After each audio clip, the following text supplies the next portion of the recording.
有这么一款飞机，它是人类民航工业的巅峰巨作，是公认的全球最大商用客机，能不经加油直飞跨洋航线，客舱奢华度碾压绝大多数私人飞机，硬件配置、机身工艺、飞行参数样样拉满，堪称航空界的顶配天花板。但离谱的是，就是这样一台看似无短板的空中巨无霸，却被全球各大航空公司集体抛弃，最终无奈停产落幕。很多人只知道空客 A380 停产了，却根本没弄懂核心真相。它的所有顶级优势，恰恰是它卖不动、活不下去的致命硬伤。今天我们就扒透这款颠覆行业预期，却最终惨败收场的传奇客机，看懂航空工业最深刻的一次市场教训。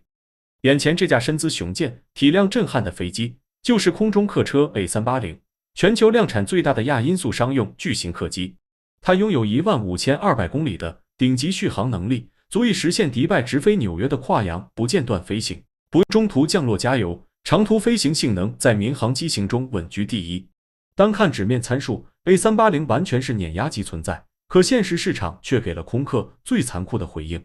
除了少数几家航司少量采购，全球绝大多数航空公司坚决不买单，甚至买入后快速退役淘汰。这不是航司不识货，而是 A380 从立项之初就踩中了民航市场的致命误区。空客工程师的宏伟蓝图从一开始就偏离了行业发展的核心赛道。故事要追溯到上世纪80年代，彼时民航行业正处于高速扩张期，远程跨洋航线需求暴涨，搭载客量客机成为行业热点。空客看准商机，正式启动 A380 巨型客机项目，核心目标极其明确，彻底超越垄断超大客机市场的波音747，拿下全球远程干线航空的霸主地位。项目初期，波音甚至短暂参与合作，两家巨头联手研发，一度让整个航空行业都无比期待这款全新巨无霸的诞生。但商业直觉敏锐的波音很快发现了项目的致命漏洞。经过精准的市场测算和成本核算，波音明确提出预警：超大体量客机研发投入极高，回本周期极长，盈利能力严重不足，后续运营风险无法预估，大概率是一笔赔本买卖。可彼时意气风发的空客团队完全沉浸在打造史上最强民航客机的执念中，对波音的专业判断嗤之以鼻，执意推进巨型客机研发。眼见劝阻无效，波音果断抽身退出项目，不陪空客冒险。30多年后的今天回头看，波音的这次撤退堪称航空史上最清醒的一次战略决策，当年的所有担忧最终全部应验。空客工程师的初衷无比宏大，打造人类民航史上体量最大、载客量最高、工艺最先进的巨型客机，重新定义长途航空出行。但他们忽略了最核心的商业逻辑，航空工业从来不是参数越强、体量越大就越成功，能适配市场、稳定盈利的机型才是好机型。空客为这份宏伟蓝图付出了天价代价，而这笔巨额成本最终成为所有航空公司望而却步的核心痛点，也是 A380 销量惨淡最终落幕的根本原因。想要彻底读懂 A380 的成败逻辑，首先要直观感受它的恐怖体量，这也是所有问题的根源。A380 机身长度达到 72.5 米，翼展更是突破80米，这个宽度相当于6辆校车首尾相连的长度，放在机场停机坪上，足足能占据2倍于普通宽体客机的空间。为了撑起如此庞大的机身，同时兼顾飞行强度与轻量化需求，空客不惜下血本，大规模采用碳纤维、增强复合材料与铝锂合金焊接工艺，在保证机身结构超强稳定性、抗疲劳性的前提下，最大程度降低整机自重，工艺水准放在当年乃至现在都是民航工业的顶尖水平。它的机身设计极具辨识度，横截面采用独特的卵形蛋壳结构，这种造型能大幅提升机身抗风压能力，适配高空长途飞行。但有利必有弊，卵形结构天生压缩了单层客舱的横向可用空间，无法实现高密度单层载客布局。为了不浪费庞大的机身体量，设计师只能采用全机身双层客舱的独创设计，彻底区别于波音747等传统双层机型。要知道，以往的波音747仅在机头小范围设置双层舱位，主体依旧是单层布局，而 A380 是从头到尾完整双层客舱，空间规模直接拉满，载客潜力碾压所有现役民航客机。很多人被网上的参数误导，觉得 A380 燃油效率远超老旧机型，性价比极高。早些年确实有数据佐证 ，A380 每英里燃油消耗低于老旧的波音747-400，燃油效率比早期波音787高出20%。但大家要记住一个关键前提，这份优势只存在于新旧代差之下，随着竞品迭代升级 ，A380 的唯一优势直接清零。如今波音747-8、波音787经过多轮技术优化，发动机迭代升级，燃油经济性大幅提升，和 A380 的能耗差距几乎抹平。而 A380 受限于固有机身结构和4发布局，根本没有大幅优化的空间，曾经的节能优势彻底荡然无存。我们再看它的飞行性能参数，足以看出空客的极致工艺。A380 属于亚音速客机，巡航飞行时速约561英里，折合 0.85 倍音速，最大飞行高度可达43000英尺，完美适配长途高空平稳飞行工况。优秀的气动布局和超大机翼设计，让它的着陆速度仅130节，落地质感柔和平稳，乘客几乎感受不到颠簸，乘坐体验拉满。但巨型机身的弊端也随之暴露。体型过大，受风面积极强，在侧风天气环境下，飞机操控难度呈几何倍数暴涨，降落容错率极低，对飞行员驾驶技术要求极高，操作难度堪比驾驭星球大战中的 X-7战机，普通机长根本无法胜任 A380 的直飞工作，这也间接增加了航司的人员培训成本。续航能力是 A380 的核心招牌，15200公里的最大航程，接近地球周长的1/3，理论上可以实现全球绝大多数城市的点对点直飞，中途无需任何补给。搭配极致的载客能力，全经济舱布局下 ，A380 最大载客量可达853人，极限改造后载客量还能进一步提升。但现实运营中，全球没有任何一家航空公司敢采用满负荷布局。一方面，全经济舱高密度布局会彻底牺牲乘坐舒适度，高端旅客完全不会买单。另一方面，满客运营对飞机载重、起落架损耗极大，维修成本会大幅飙升。因此，所有航司的常规布局都将载客量控制在500至600人，看似依旧远超普通客机，却恰恰踩中了运营死穴。超大载客量是空客宣传中 A380 的核心王牌，可落地到实际运营中，这张王牌直接变成了最大累赘。民航运营的核心盈利逻辑很简单，满座赚钱，空座亏钱。普通双发宽体客机载客200至300人，航线适配性极强，哪怕客流淡季，也能保证80%以上客座率，基本实现稳定盈利。但 A380 单次直飞需要填满500多个座位才能摊薄成本，实现盈利。放眼全球，能持续支撑500人以上大客流的航线屈指可数。除了极少数顶级枢纽航线，绝大多数航线根本承载不了 A380 的超大载客量。这就导致它的空座率常年居高不下，单机航班过半空座是常态。看似气派的巨无霸，每起飞一趟都在巨额亏损，飞得越多，亏得越多，完全沦为航司的烧钱机器。聊完硬核性能，不得不提 A380 封神的奢华乘机体验，这也是无数乘客最偏爱这款飞机的原因。以主打 A380 运营的阿联酋航空为例，其顶配机型的奢华程度完全颠覆大众对民航客机的认知。头等舱配备全独立私密套间，专属平躺床铺，独立卫浴一应俱全，甚至配备热水淋浴系统。长途飞行再也不用委屈蜷缩。机舱隔音工艺更是做到极致，双层机身，多层隔音材料加持，高空飞行时完全听不到引擎轰鸣，全程静谧安稳，根本不需要降噪耳机。不止私人套间，高端舱位区域还专门增设马蹄形休闲吧台、艺术软装陈设，打造空中休闲空间。针对24小时以上的超长跨洋航班，部分机型直接配置公寓式豪华套房，起居、休憩、休闲功能全覆盖。这般顶级配置让不少私人飞机都黯然失色，也让 A380 收获了空中5星级酒店的美誉。但奢华的背后是无法规避的商业悖论，也是航司的两难困境。高端奢华的配套设施直接推高了飞机的制造成本和维护成本，对应的高端舱位票价自然居高不下。动辄数万元的单程票价，只有极少数高端旅客能够负担，受众群体极其狭窄。而为了摊薄天价的整机运营成本，航司又不得不尽可能增加经济舱座位，压缩高端舱位比例，试图靠大众客流回本。可一旦增加座位，就会牺牲乘坐舒适度，丢失高端旅客客源。保留奢华配置，减少座位，又会导致客座率不足，成本无法摊薄，左右都是死局。无论怎么调整，都难以盈利。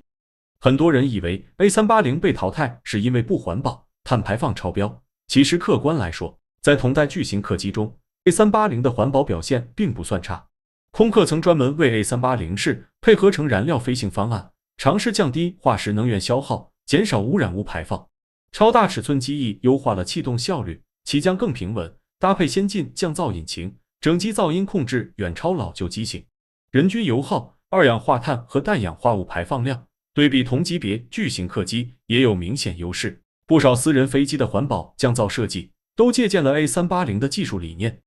但放在当下的民航市场，这点优势完全不够看。航空环保标准逐年升级，行业主流早已迭代为波音787、空客 A350 这类轻量化、双发、高燃油效率的现代化客机。即便 A380 大量采用碳纤维、高端铝锂合金等先进材料，依旧无法抵消巨型机身和4台引擎带来的先天能耗劣势。体型太大，自重太高，引擎数量多，注定它的整体耗油量居高不下，单位乘客燃油成本、碳排放完全比不上新一代中小型宽体客机。在环保减排、低成本运营的行业大趋势下，自然被彻底淘汰。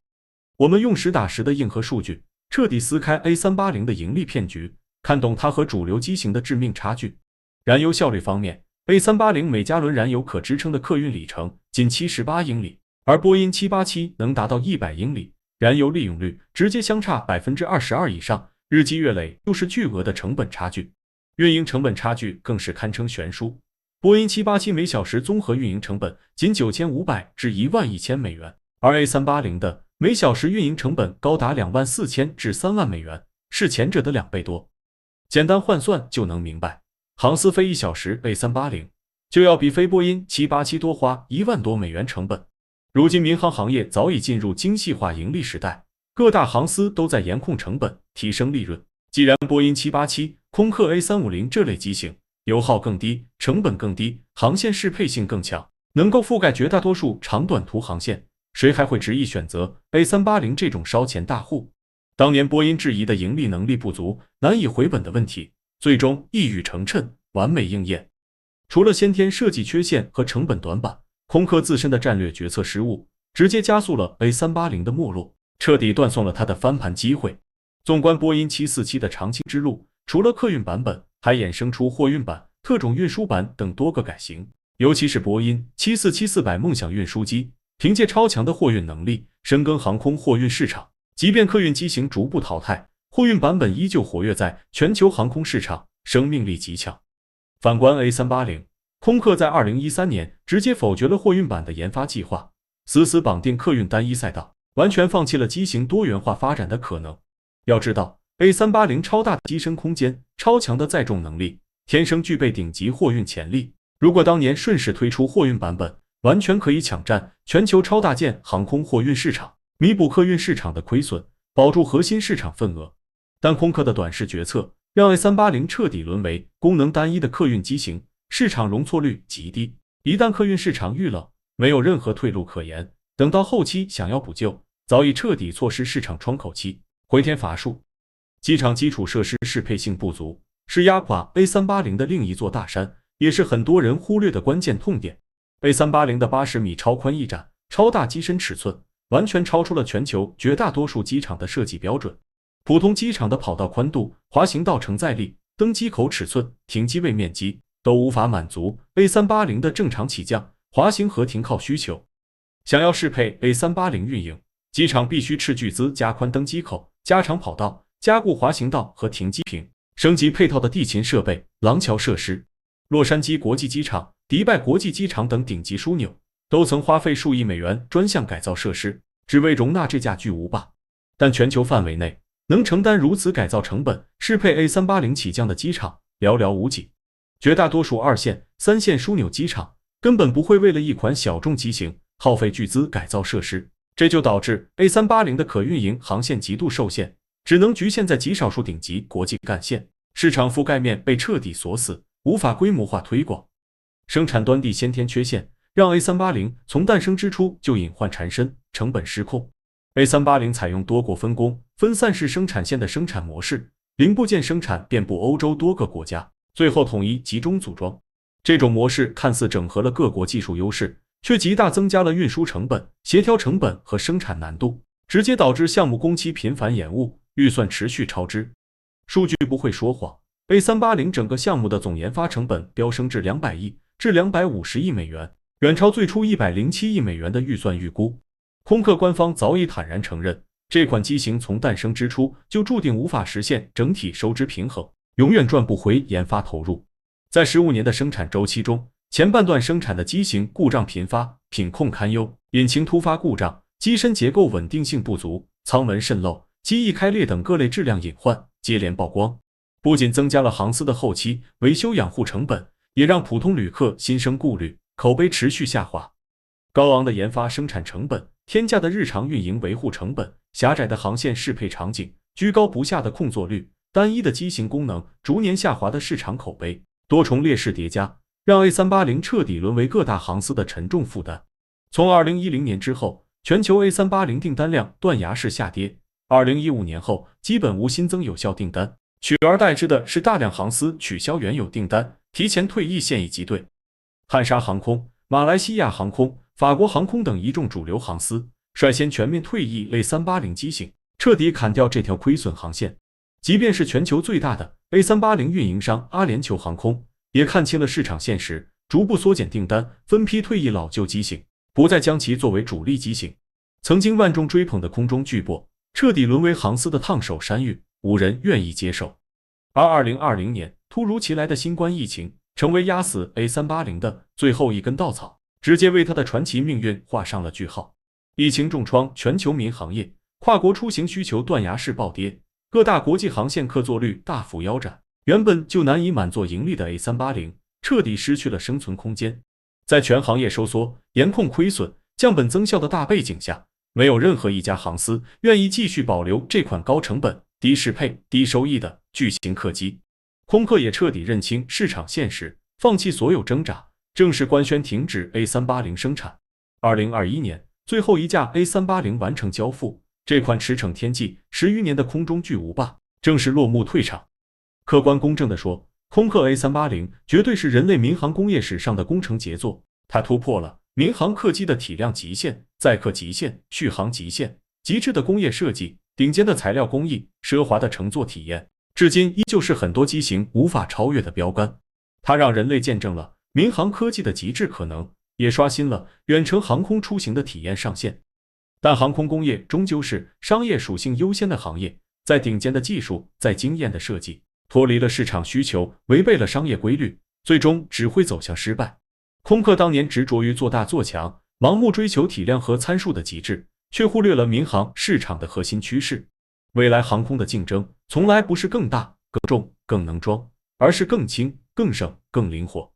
民航行业早已从超大枢纽、集中转运模式转向点对点、高频次飞行模式。双发轻量化宽体客机，凭借更低的油耗、更低的运营成本、更广的航线适配性、更灵活的班次调整，完美适配当下的市场需求。而 A380 代表的4发巨型客机模式，体量笨重，成本高昂，灵活性极差，彻底跟不上行业迭代节奏，被市场淘汰是必然结果。A380 的落幕，从来不是技术的失败，而是战略认知的失败。空客用250亿美元的惨痛代价，给整个航空行业上了最深刻的一课。工业创新不能脱离市场逻辑，极致的参数堆砌，永远抵不过贴合需求的精准布局。这款曾经俯瞰天际的空中巨擘，带着无上的工业荣光落幕，也留下了最珍贵的行业教训，让后来者明白，真正的顶级产品，从来不是挑战极限，而是适配市场。传奇虽落幕，余响永留存。这架独一无二的空中巨无霸，终将成为民航史上最令人唏嘘也最值得深思的经典机型。此音频由讯飞制作 AI 生成，